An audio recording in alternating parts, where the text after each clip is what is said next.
bienvenue à ONUMAG. Dans cette édition, la visite des responsables des Nations Unies et de l'Union africaine à Béni suite au massacre des populations civiles perpétré par les milices de l'ADF.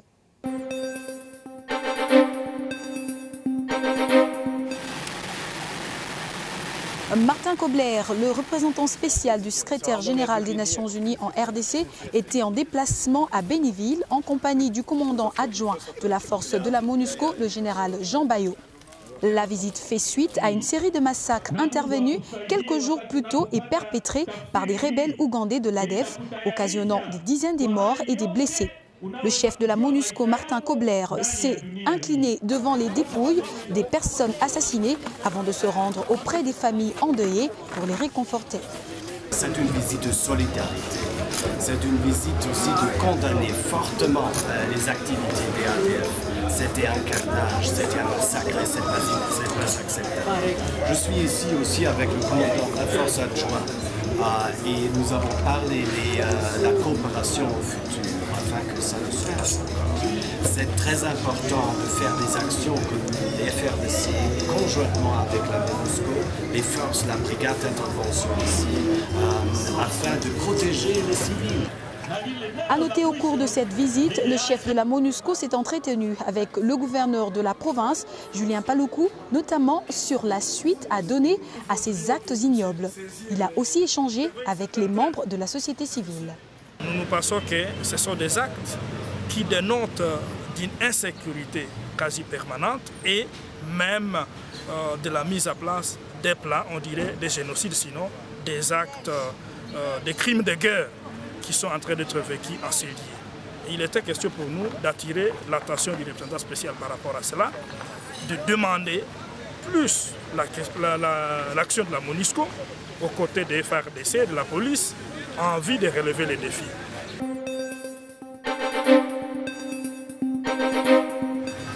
Suite à ces massacres, des séries de manifestations ont été organisées contre la MONUSCO, jugée par la population comme étant inactive et incapable de la protéger.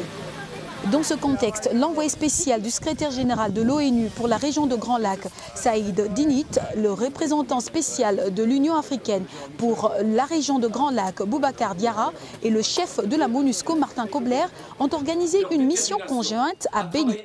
Objectif, livrer un message d'espoir et de compassion aux populations éprouvées.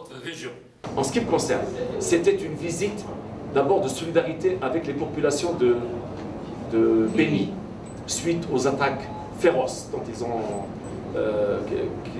ont subies il y a quelques jours, et surtout suite aux incidents d'hier et d'avant-hier, et pour leur dire que les Nations Unies, et en particulier la MONUSCO, travaillent main dans la main avec les autorités et les forces armées de la RDC pour mettre fin à l'insécurité dans cette région et mettre hors d'état de nuire les groupes armés, en particulier les ADF Nalou.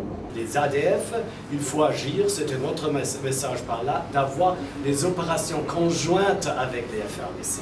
Vous avez mentionné le mandat qui nous autorise de faire les opérations unilatérales, mais ce sont les militaires qui décident.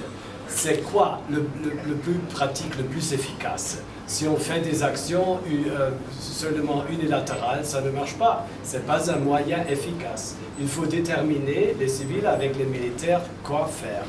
Et les militaires et moi aussi. Du point de vue politique, nous disons seulement les actions conjointes avec les FRDC, c'est la manière la plus efficace. Les trois personnalités ont rencontré les responsables militaires des FARDC et de la MONUSCO, auxquels ils ont réaffirmé l'impérieuse nécessité de combattre les groupes armés dans le territoire. Car le message de fermeté doit être destiné à tous les groupes armés opérant dans la région, y compris les FDLR. Les FDLR sont une force négative, un groupe armé, ce ne sont pas des combattants de la liberté. Et je pense qu'il ne faut pas l'oublier. Ceux qui sont réfugiés en RD Congo en 1994, il y a au moins 12 000 qui sont rentrés déjà au Rwanda. Ceux qui sont restés, c'est vraiment le corps de ces gens qui professent une idéologie génocidaire et qui font subir à la population congolaise énormément d'exactions. C'est la raison pour laquelle le Conseil de sécurité, les Nations Unies, l'Union européenne, tous les partenaires ont décidé de les considérer comme un groupe armé à combattre.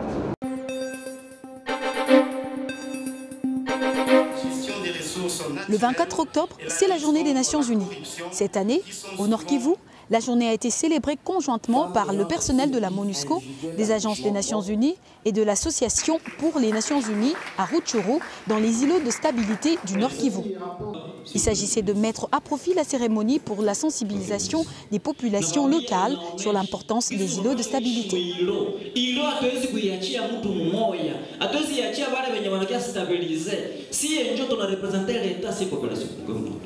Avec les îlots de stabilité, la MONUSCO a fait immersion avec les citoyennes et les citoyens de Rutshuru pour que la quête pour la paix soit victorieuse. Les îlots de stabilité, c'est justement le thème de notre rubrique Est-Éco à travers les activités de développement à l'est de la RDC. Avant de nous quitter, je vous invite à suivre ce reportage de nos collègues sur terrain. À bientôt. En juin 2013, deux groupes armés, les Raïa Mutomboki et les Mai Mai Kifuafua, s'affrontaient pour contrôler les suds du territoire de Walikale, avec comme corollaire des viols, incendies des maisons et des déplacements massifs des populations. Grâce à une initiative des chefs coutumiers, élus du peuple et membres communautaires influents, un acte d'engagement a été signé et la paix retrouvée.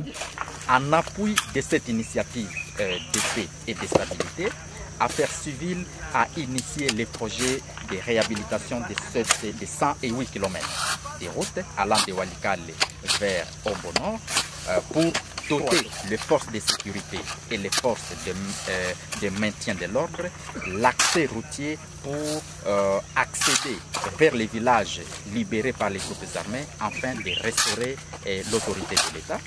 Deuxièmement, amener à ces populations-là qui ont vécu sous l'occupation des groupes armés à vivre une vie différente pendant la restauration de l'autorité de l'État. Et Walikale est devenu un îlot de stabilité.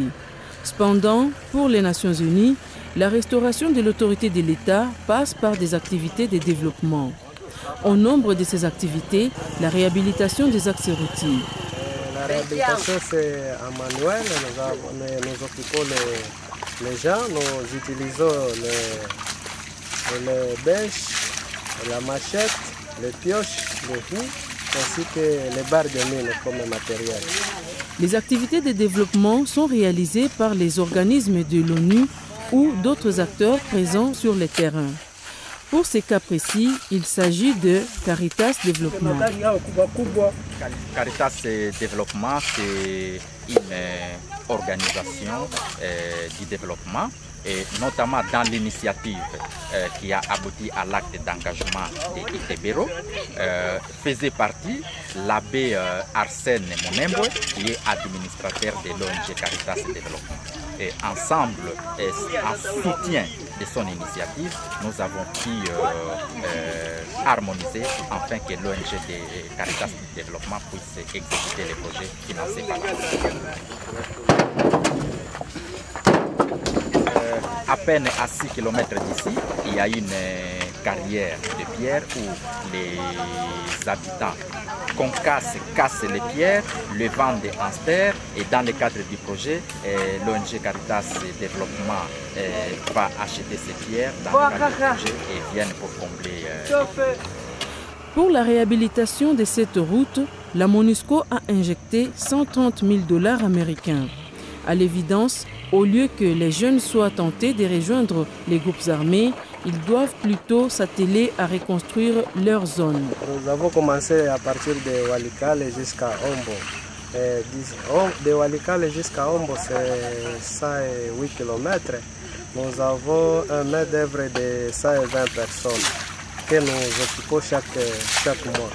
Ces travailleurs sont issus des ex-combattants des groupes armés signataires de l'acte d'engagement de la paix, mais aussi des membres des communautés locales soutenant cette initiative. Bien sûr, la politique du projet, c'est le cash for work.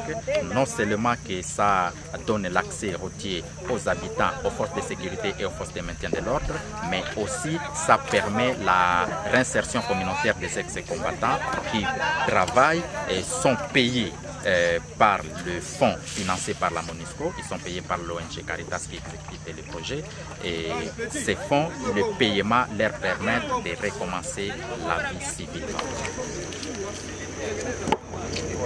La population souhaite qu'il y ait des choses palpables, visibles à l'œil nu, telles que en matière de développement, par exemple, la réhabilitation des routes, la construction des bâtiments, la réhabilitation par exemple du bureau de l'administrateur, tout ça c'est visible, la construction des écoles, donc ils veulent voir. À noter que pour les actions de développement, la mission ne peut s'engager pour plus d'une année. Si les cas se présentent, elle devrait travailler avec le gouvernement et avec d'autres organismes des Nations Unies pour une passation des responsabilités avant la fin de la première année.